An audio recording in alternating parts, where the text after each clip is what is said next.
Hi అండి, అందరికి నమస్తే. మీ వెంకటరమణ కిచెన్. ఈరోజు మన వీడియోలో ఏమంటే చికెన్ పకోడీ అయితే చేసుకున్నాం.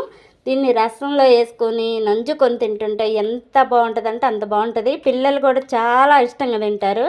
ఇలా ఒకటికి 4 ముద్దలు తినాలనిపించింది. దీన్ని తయారు చేసుకునే విధానంలోకి వెళ్దాం. నేను ఈరోజు అయితే చికెన్ పకోడీ చేయబోతున్నాను. ముందుగా అయితే అల్లం పేస్ట్ వేస్తున్నాను. సరిపడిన సాల్ట్, 2 చెంచాలు కారపొడి, 1 చెంచానేమో పసుపు, చిన్నర గరం మసాలా, ధనియాల పౌడర్, చెంచాలు బియ్యం పిండి. మొత్తం అన్నీ వేసాం కదా, ఇది మొత్తం కలిసేంత వరకు ఈ విధంగా కలుపుకోవాలి.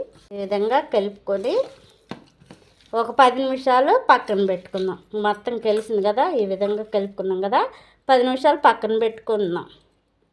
నిమిషాలు పక్కన పెట్టాం కదా, పొయ్యి మీద కళాయి పెట్టి ఇంకా వేసేద్దాం.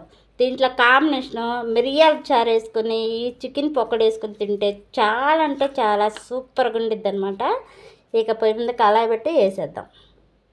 చికెన్ పకోడీలకైతే వేడికి రసం చేసుకున్నాను. మిరియాలు ఎక్కువ వేసి ఇలా ఘాటుగా చేసుకుంటే చాలా అంటే చాలా సూపర్గా ఉండిద్ది. ఇక పొయ్యి మీద కళాయి పెట్టి పకోడీ వేసేద్దాం. ఈ విధంగా అయితే వేసేసుకోవాలి. ఎర్రగా వచ్చేంత వరకు ఫ్రై చేసుకోవాలి. చాలామంది నా వీడియోలు చూస్తున్నారు కానీ లైక్లు చేయట్లేదు, ప్లీజ్ చేయండి. ఈ విధంగా ఎర్రగా వచ్చేంత వరకు ఫ్రై చేసుకున్నాం. రెండోసారి కూడా వేసేద్దాం.